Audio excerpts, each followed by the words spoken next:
There was a heavy silence, broken only by the soft whisper of the air conditioning unit and the occasional, scratchy sound of a pen moving across a notepad.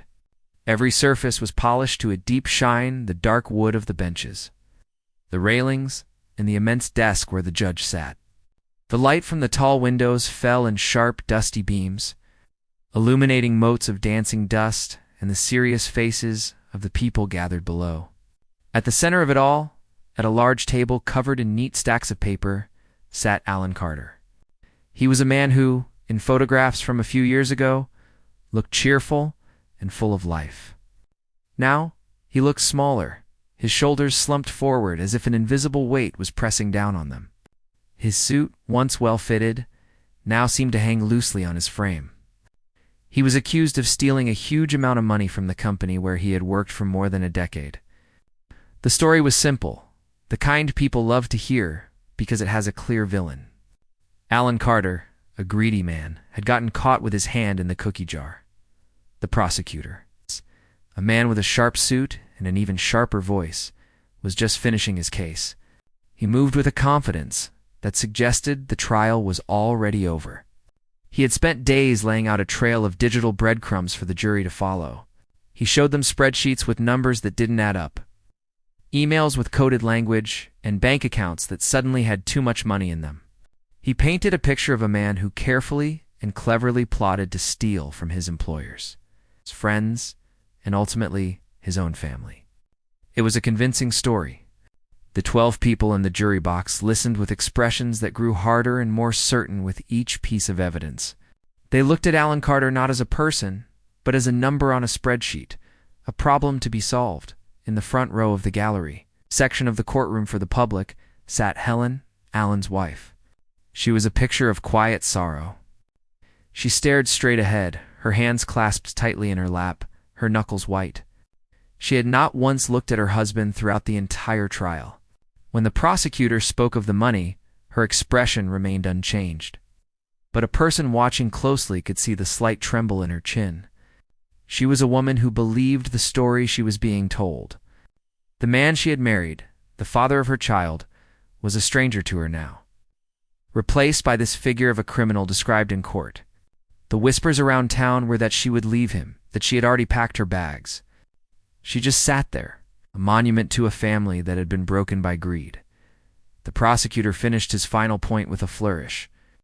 "Ladies and gentlemen of the jury," he said, his voice ringing with authority, "the facts in this case are not in dispute. They are clear, they are documented, and they point to one conclusion.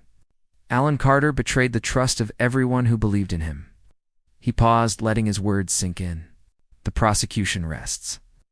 A quiet murmur went through the room as people shifted in their seats. This was it, the moment everyone was waiting for.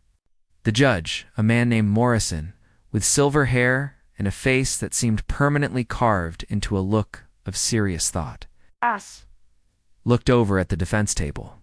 "Mr. Fletcher," he said, his voice calm and even, "is the defense ready to proceed?" Alan Carter's lawyer, a man named Fletcher, who had been mostly quiet during the prosecution's case, slowly rose to his feet. He was not a flashy lawyer. His suit was rumpled, his hair was a little wild, and he had an air of a man who was always thinking, always 3 steps ahead in a game no one else knew they were playing. He had barely cross-examined any of the witnesses, leading many to believe he had no real defense. He simply let the prosecutor's story hang in the air, untouched. "Your Honor," Mr. Fletcher began, his voice much softer than the prosecutor's. "The defense is ready." He looked around the courtroom, his eyes lingering for a moment on Helen, who refused to meet his gaze. Then he looked at the jury and finally at the judge. "We do not dispute the documents," he said, which caused another wave of murmurs. "We do not dispute the trail of money. What we dispute is the why." He took a deep breath. "To explain why these things happened, the defense calls a single witness." The prosecutor stood up instantly. "Objection, Your Honor. The defense has given no notice of a witness.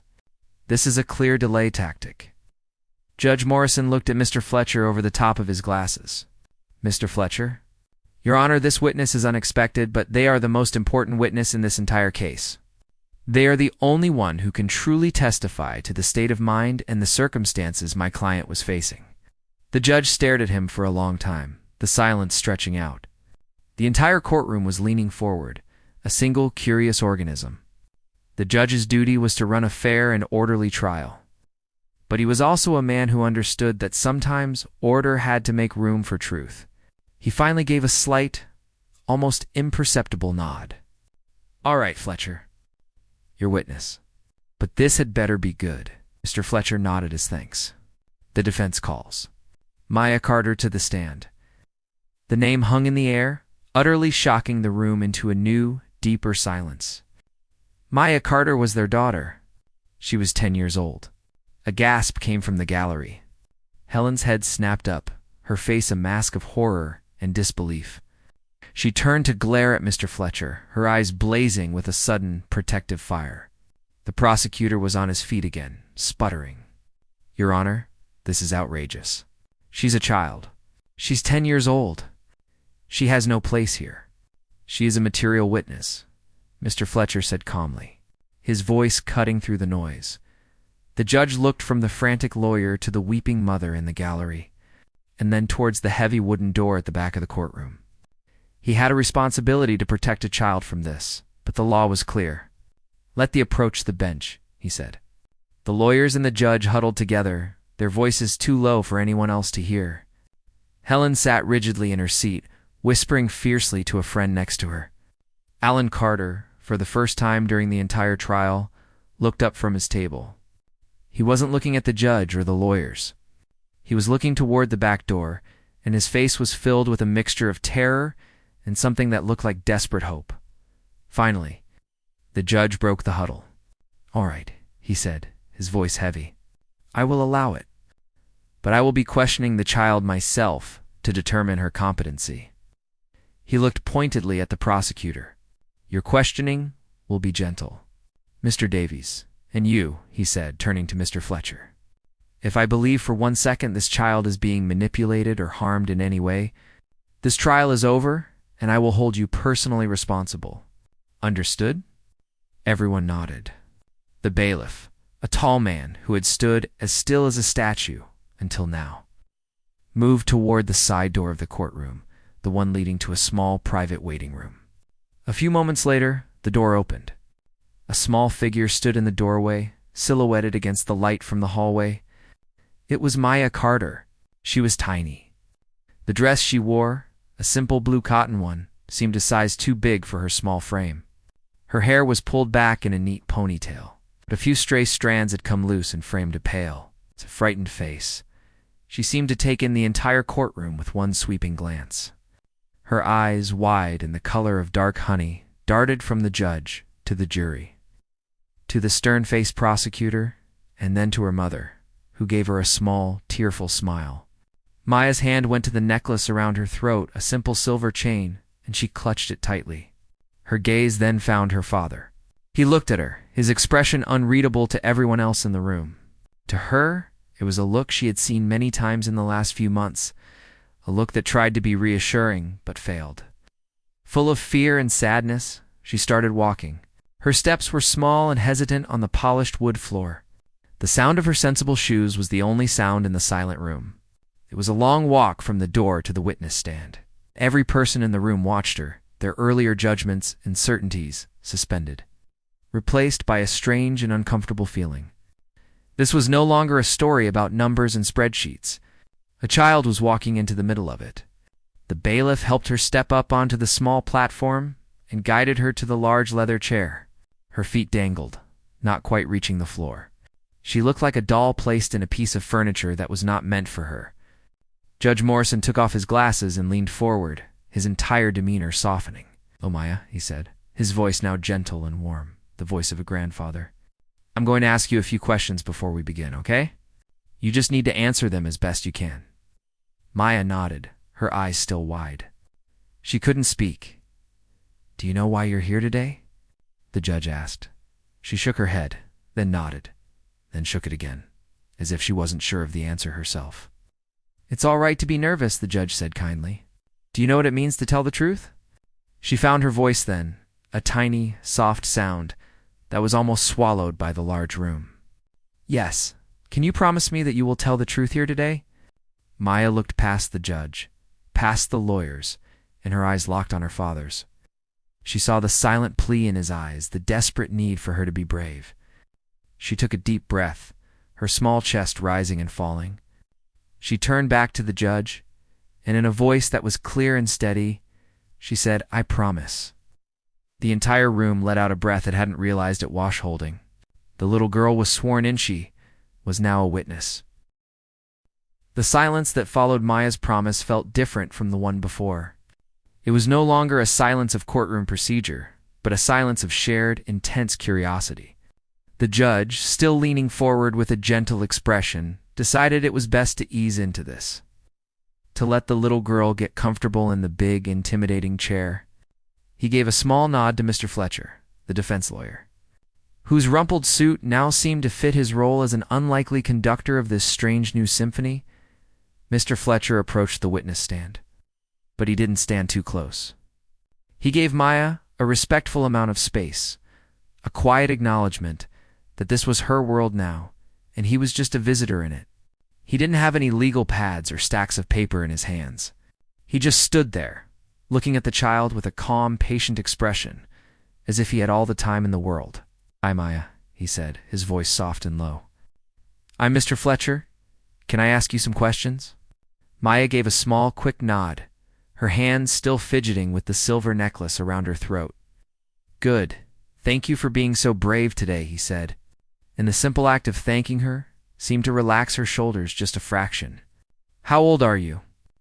"I'm 10, she said, her voice a little stronger now. 10 years old? That's a big age. You're in the 4th grade, is that right?" "Yes. And what's your favorite thing to do in school? Is it reading? Or maybe art?" "Reading," she answered, a hint of interest in her tone. "I like reading mystery stories." Few people in the jury box allowed themselves a small, almost sad smile. Here she was, a real-life character in a story far more complicated than any book she might read. "Mysteries, Mr. Fletcher?" repeated thoughtfully. "That's nice. You have to be a good detective for those, don't you? You have to pay attention to all the little details." He paused, letting the idea hang in the air. "Now I want to ask you some questions about your family. You live with your mom and dad, right?" "Yes." "And your dad, is he a good dad?" the lawyer asked. The prosecutor started to rise, an objection on his lips. But the judge gave him a quick, sharp look, and the man sat back down. Judge Morrison knew this wasn't about proving Alan Carter was a good father. It was about establishing a baseline, a picture of a world from a child's perspective. Maya's eyes flickered toward her father, who was watching her with an expression so pained it was hard to look at. She looked away quickly and focused back on Mr. Fletcher. "He used to be," she said quietly. The words were simple, but they landed in the courtroom like heavy stones. "He used to be fun. He used to be fun," Mr. Fletcher prompted gently. "What did you used to do together that was fun?" "We would build forts in the living room with all the blankets and pillows," she said, and for a moment, a small smile touched her lips. It was the first real smile anyone had seen from her. "And he would make popcorn, and we would watch movies. He always let me pick the movie, even if he thought it was silly." That seemed to make her sad again, and the smile faded. "We don't do that anymore, no." "And when did that stop? When did he stop being fun?" Mr. Fletcher asked. Maya thought for a moment, her brow furrowed in concentration. "I don't know the exact day. It was a little while ago. He just got quiet." "Quiet," the lawyer repeated. "Can you tell me what you mean by that?" "He was always there, but it was like he wasn't there," she tried to explain, her small hands gesturing as if to shape an invisible cloud. "At dinner, he would just stare at his plate. When I'd ask him a question about school, he would say, 'That's nice, sweetie,' but his mind was somewhere else." He didn't hear anything I said. Her testimony was painting a picture so different from the one the prosecutor had presented. He had shown them a man who was secretly greedy and happy, scheming in the dark. But Maya was describing someone lost in a deep, private gloom. "Did he seem worried about something?" Mr. Fletcher asked. "Very worried," Maya said, nodding quickly.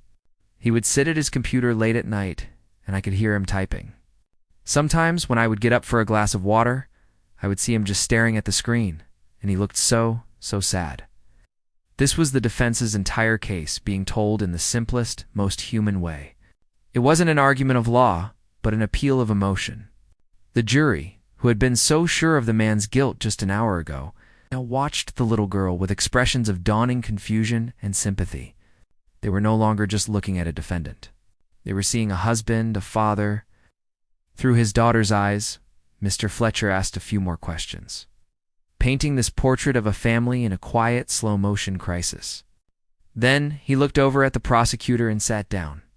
"Your witness," he said. The prosecutor, Mr. Davies, stood up.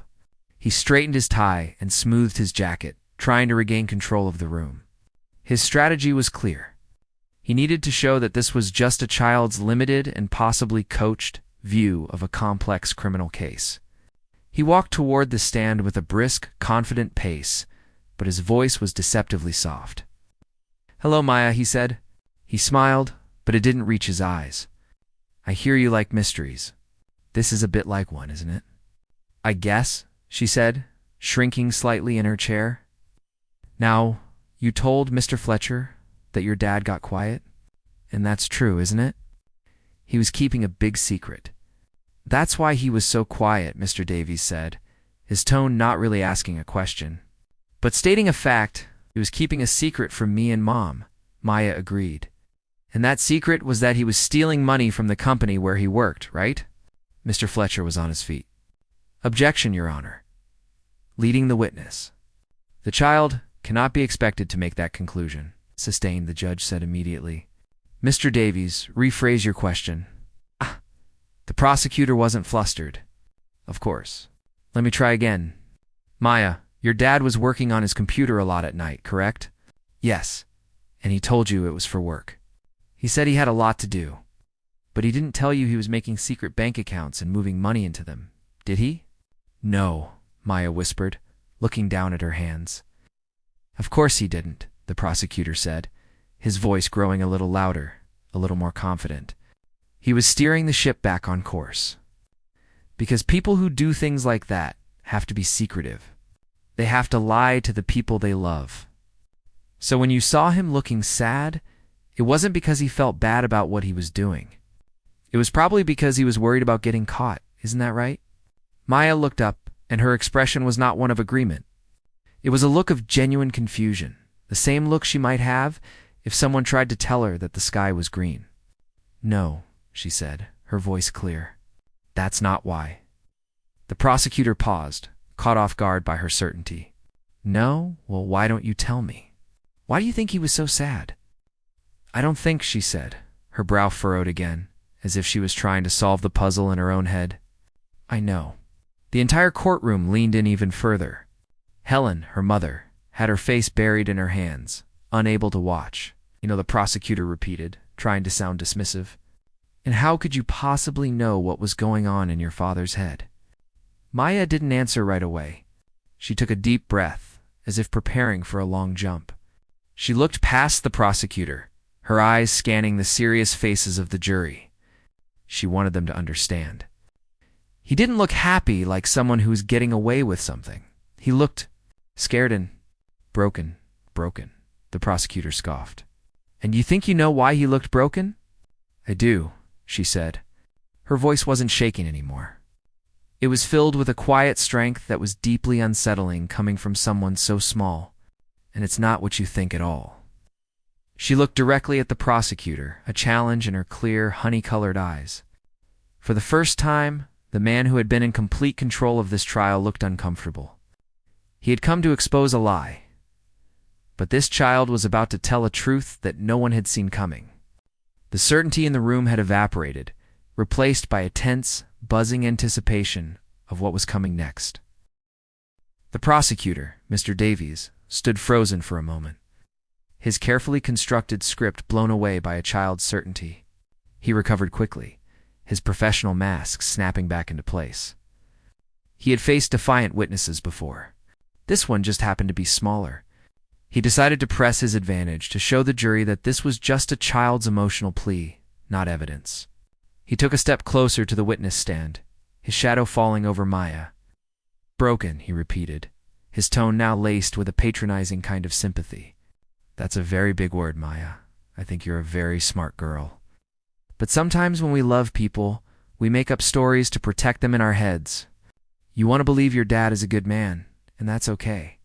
But let's talk about what we know for sure." He turned slightly, gesturing with an open hand toward Alan Carter, who sat slumped in his chair, unable to watch. "We know he had a secret. We know he was on his computer late at night. We know he took a lot of money. Now, did that money make your life better? Did he buy you a new bike? Did he take you to that big amusement park you like? Did you go on a vacation to a fancy beach?" Each question was like a small hammer, tapping at the foundation of Maya's story. He was trying to force her into the neat little box he had built for her father, a box labeled greedy thief. He expected her to shake her head and maybe cry, to admit that none of those things had happened, which would only reinforce the idea that the money had simply vanished or been hidden for his own selfish future. But Maya just looked at him, her expression unchanged. It was a look of profound patience, like a teacher waiting for a student to figure out a simple math problem. "No," she said, her voice even and clear. "We didn't get a new bike or go on vacation." She paused, and in that pause, the prosecutor felt a flicker of unease. He had expected her to sound defeated or sad. She didn't. She sounded like she was just getting started. He decided to push harder, to try and trap her. "So all that money," he said, his voice rising with a sense of discovery. "All that money he took, and you got nothing out of it? Your family got nothing out of it. Isn't that right?" And that was when she delivered the line that changed everything. "No," she said, shaking her head slowly. "I know where the money went." Collective, sharp intake of breath filled the courtroom. It was the sound of 50 people gasping at once. The jurors, who had been leaning forward, now looked like they had been pushed back in their seats. The court reporter, whose fingers had been flying across the stenotype machine, stopped for a full second, her fingers hovering over the keys. Even the bailiff, a man who had seen it all, looked up from his post by the door with wide, astonished eyes. This was not the answer. This was not in the script. The prosecutor looked completely stunned. He opened his mouth, then closed it, then opened it again. He looked over at Mr. Fletcher, the defense lawyer, who was just sitting there, calmly watching as his carefully laid trap was sprung. The judge, Judge Morrison, who had been leaning on his elbow, sat bolt upright. The informal, gentle atmosphere of a child's testimony vanished in an instant, replaced by a raw electric tension. "I'm sorry, what did you say?" The prosecutor stammered, his confidence completely gone. Maya didn't flinch. She looked him straight in the eye and repeated, her voice ringing with an unnerving clarity. "I said, I know where the money went." Mr. Davies finally found his voice, though it was a strained, weak version of its former self. "Objection. Your Honor, this is impossible. She's a child. She can't know this." "Let's hear it," the judge said, his voice low and intense.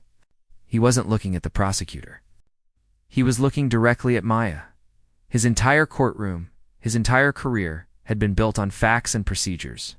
But right now in this room, 10-year-old girl held the only fact that mattered, the prosecutor. Seeing he had no other choice, and that objecting would only make him look more foolish, tried to regain some control. He sighed, running a hand through his perfectly styled hair, messing it up for the first time. "All right, Maya," he said, his tone now one of weary caution. "You say you know where the money went. So, tell us, where did it go?" For the first time, Maya's eyes darted away from the prosecutor and toward her father. She saw his face, a mask of pure panic. His eyes were wide with a silent, desperate plea. He gave a tiny, almost imperceptible shake of his head. It was the look of a man watching a floodgate begin to open and knowing he is powerless to stop it. Maya saw that look. She held his gaze for just a second. In that moment, a silent conversation passed between them. He was asking her to protect the secret. She was deciding to tell the truth. She looked away, back toward the judge. She was choosing her father, but not his secret. She was choosing the truth that would save him, not the lie that was imprisoning him. She took another one of those deep, steadying breaths. She reached down and fumbled with the small plain purse she had carried in with her. It was a simple fabric bag with a flower pattern on it, the kind a child might take to school. Her small hands fumbled with the zipper for a moment before she managed to open it. She pulled something out, folded into a neat small square. It was a piece of paper. The paper was thick and had a slightly waxy texture. It's a kind of paper from an artist's sketchbook. The prosecutor watched, mystified. The entire courtroom watched, mesmerized. Maya carefully unfolded the paper. It was a drawing.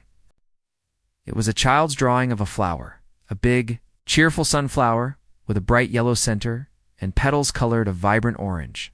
The drawing itself was innocent and touching, a stark contrast to the serious setting. But it wasn't the drawing that made the room go completely still. It was what was on the back.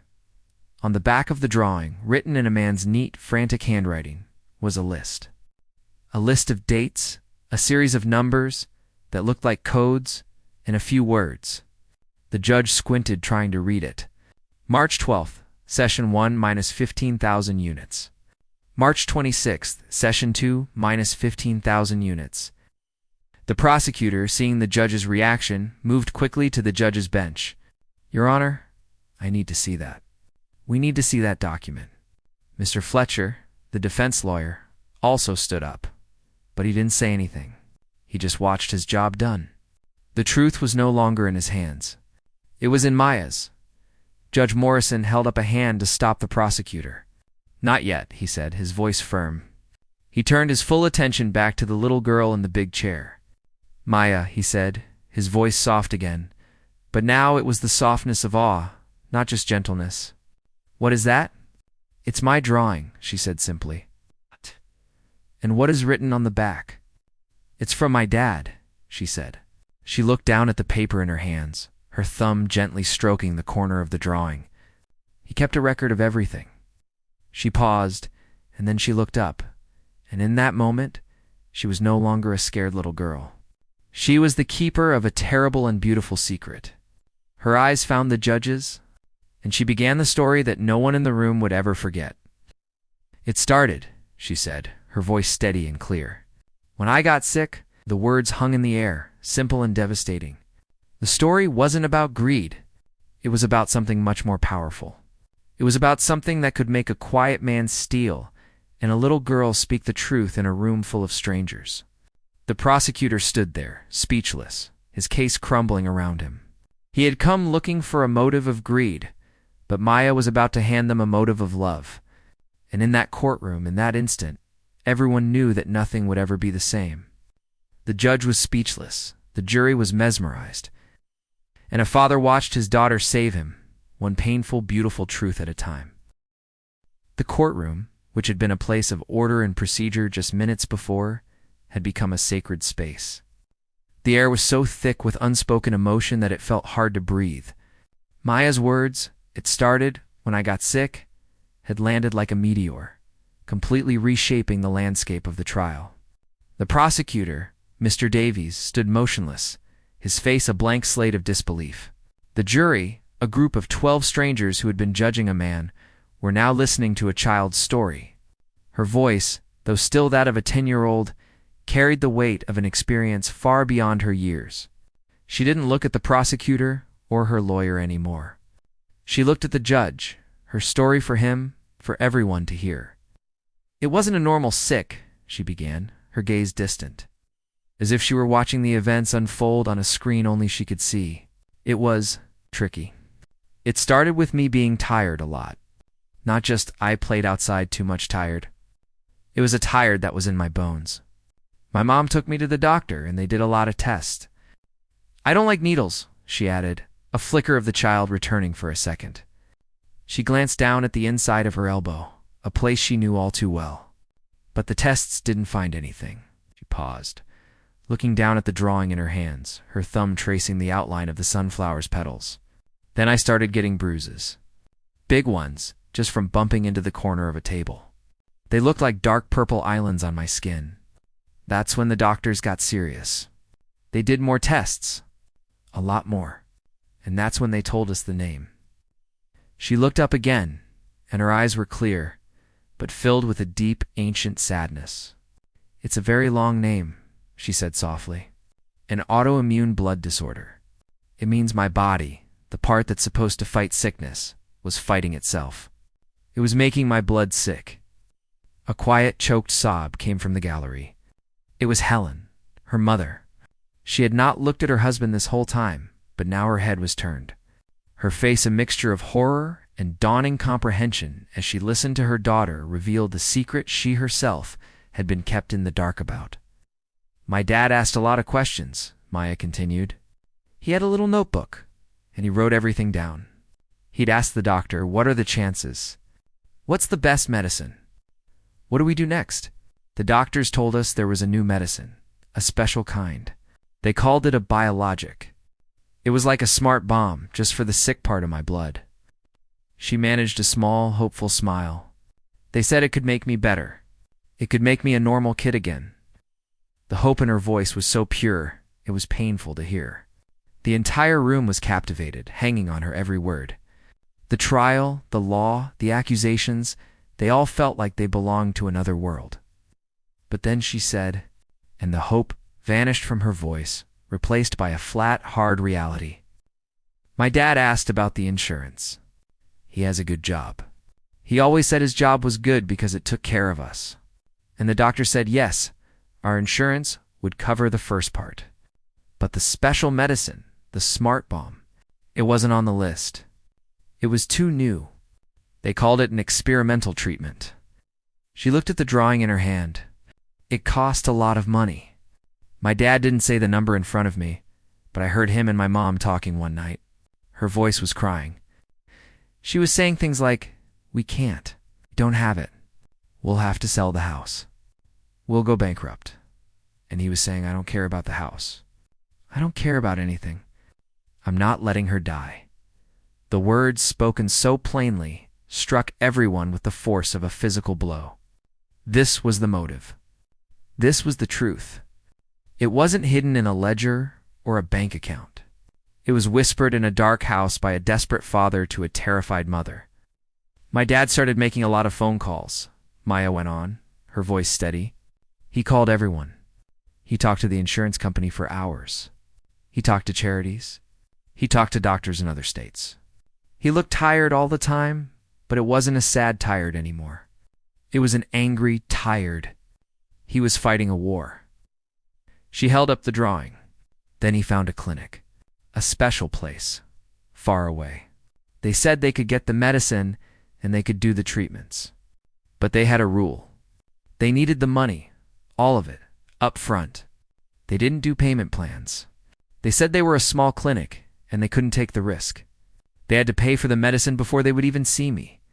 The prosecutor, Mr. Davies, had sat down. He wasn't even pretending to cross-examine her anymore.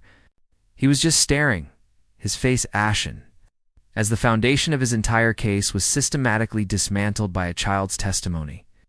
"My dad didn't talk about it after that," Maya said. "He got very quiet. He went to work during the day, and at night he would be on his computer. I thought he was still looking for answers, for a miracle. I would bring him a glass of water, and he would just smile at me, a very tired smile, and say, 'Don't you worry, sweet pea. Dad's going to fix it.'" Her eyes finally found her father in the defendant's chair. He was no longer slumped over. He was sitting up straight, tears streaming silently down his face, his hands gripping the edge of the table so tightly his knuckles were white. He wasn't hiding anymore. He was just a father, watching his daughter tell the world how much he loved her. "Then, one night, I was sick." Maya's voice dropped to a near whisper. "I couldn't get out of bed. I was so weak. I heard my dad on the phone with the clinic. He was begging. He was saying, 'Please, she's just a little girl. Please, you have to help her.' And they said no. They said the rule was the rule." She took a shaky breath. "That was the night he changed. When he hung up the phone, he came and sat on my bed. He didn't say anything. He just put his hand on my forehead and he cried. Not big sobs, just silent tears dropping on my blanket. And I knew right then that he had made a decision. He was going to fix it, no matter what." She looked back at the judge, her story almost finished. "We started going to the clinic. The treatments took a long time. I would fall asleep there. After each one, my dad would write on the back of my drawings. He'd write the date and the number of the session and the name of the medicine. He was keeping track. He was proud of it. He was tracking my getting better. She held the drawing out for the judge to see, then carefully folded it and placed it back in her small purse. "He stole his company's money," she said. The final words delivered not as an accusation, but as a simple, devastating fact. He didn't buy anything for himself. He didn't put it in a secret account for later. He stole it to pay the clinic. He stole it too by the medicine. He stole it to save my life. She fell silent. There were no more words. The only sound in the room was the soft weeping of her mother and the quiet, rhythmic tick of a clock on the wall that suddenly seemed incredibly loud. The judge was speechless, his face a canvas of shock, sorrow, and profound respect. The jury members were no longer jurors. They were parents, children, and human beings, raw with emotion. The prosecutor sat with his head in his hands. There was no cross-examination for this. There was no argument against a father's love. The truth had been spoken, and it had left the entire room, and the very idea of justice, utterly speechless. The silence in the room was not an empty one. It was full. It was heavy with the weight of a truth that no one had been prepared for. Maya's last words, "He stole it to save my life," didn't just hang in the air. They settled deep into the hearts and minds of every person present. The little girl in the oversized dress had not just offered testimony. She had pulled back the curtain on a hidden world of desperation and love, and the stark light of that revelation was blinding. Judge Morrison, a man who had spent decades presiding over legal battles, looked down at his bench, at his gavel, as if they were artifacts from another time. The clear-cut lines of guilt and innocence, which he had spent his career drawing, had been blurred into a heartbreaking, unrecognizable shade of gray. He finally raised his head, his face a study in controlled emotion. "The court will take a 15-minute recess," he said, his voice sounding strained, even to himself. "Everyone will remain in their seats." It wasn't a request. It was an order. No one was going anywhere. They were all too invested, too stunned to leave the story unfinished. As the judge retired to his chambers, the room came alive with a low, buzzing hum. The prosecutor, Mr. Davies, huddled with his assistant, his face pale and his shoulders slumped. The triumphant prosecutor from the morning was gone, replaced by a man wrestling with the immense moral failure of his own case. He had tried to paint a man as a monster, and instead, a child had shown him a father pushed to the brink. In the gallery, Helen was no longer weeping.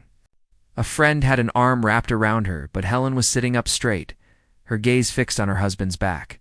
All the anger, all the betrayal she had felt for months was being replaced by a tidal wave of understanding. A painful, humbling sorrow for what her family had endured in secret. She saw the late nights, the quiet meals, the man she thought she no longer knew, and for the first time, she truly saw him at the defense table. Mr. Fletcher, the rumpled lawyer, was simply watching his client. Alan Carter had not moved.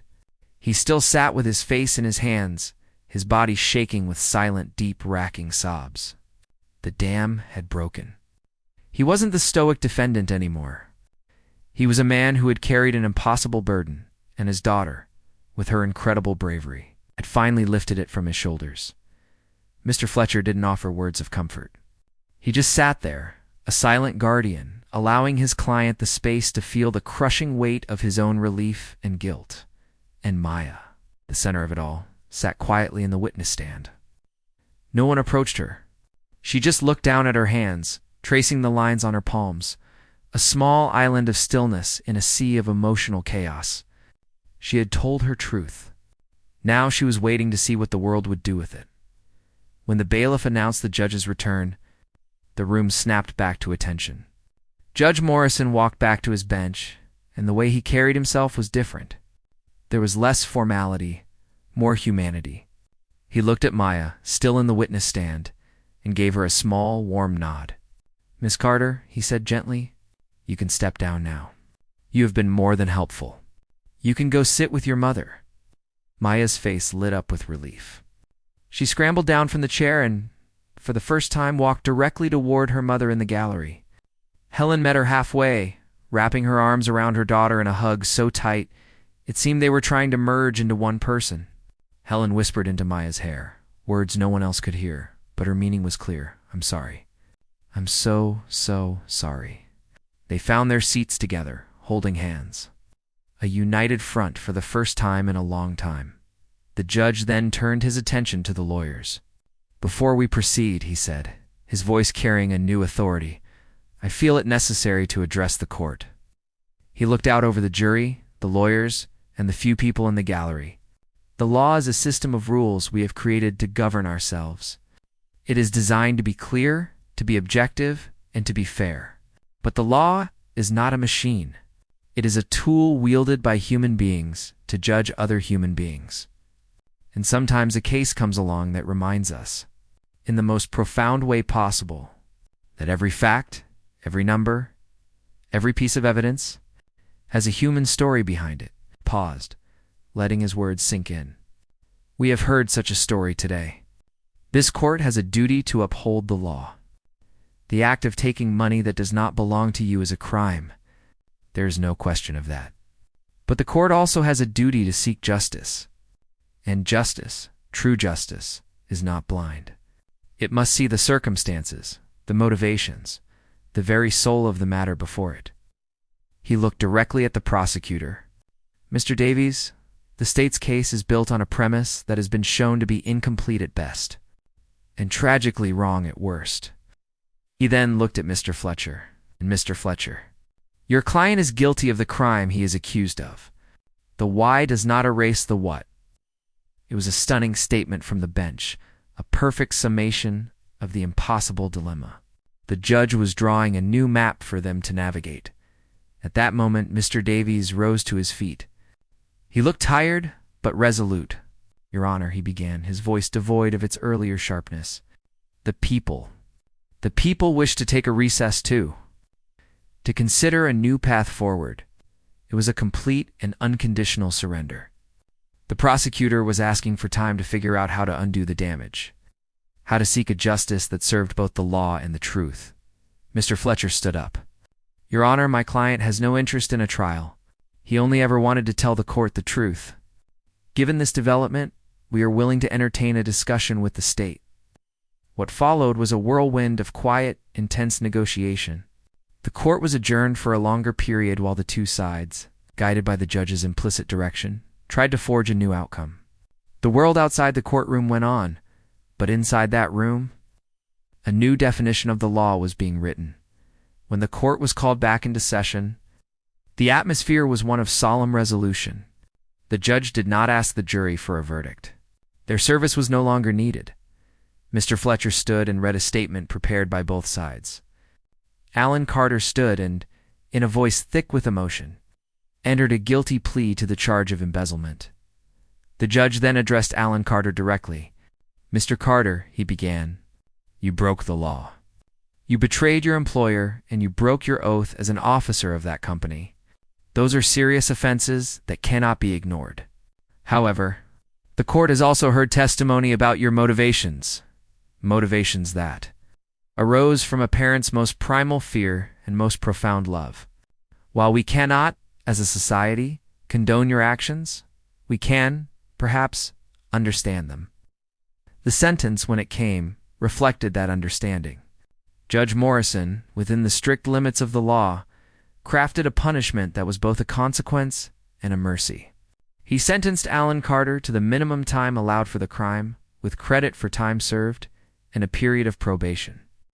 The focus was not on locking him up, but on making him whole, of allowing him to repay his debt to society, while also being able to be a father to his daughter. He would not be going away for years. He would be going home. The judge's gavel fell with a sound that was not an ending, but a beginning. Court is adjourned. The room did not erupt. Instead, a quiet, collective sigh of relief seemed to pass through everyone. As the bailiff moved to unlock Alan Carter's handcuffs, Helen and Maya stood up. Helen led Maya through the low gate that separated the gallery from the court's main floor. They walked slowly, hesitantly, toward the defense table, Alan Carter, now a free man in the eyes of the court, turned and saw them coming. He fell to his knees right there on the polished wood floor and opened his arms. Maya ran the last few feet, flinging herself into his embrace. He held her tightly, burying his face in her hair, his body shaking with sobs that were now just of pure release. Helen stood over them for a moment, watching her husband and her child, the two halves of her heart, finally reunited. Then she knelt down, too, wrapping her arms around both of them, forming a circle of three. The story did not end there with the final verdict. The real ending was happening in that quiet, tearful embrace on the courtroom floor. It was in the family that had been broken, now having a chance to heal, not with money, but with the truth. It was in a 10-year-old girl who had taught a courtroom full of adults that justice is not just about facts and figures, but about the messy, complicated, and beautiful story of why we do the things we do. And in that moment, under the tall windows and the watchful eyes of the law, a family found each other again, stronger for the battle they had fought. And forever changed by the truth, a child bravely spoke.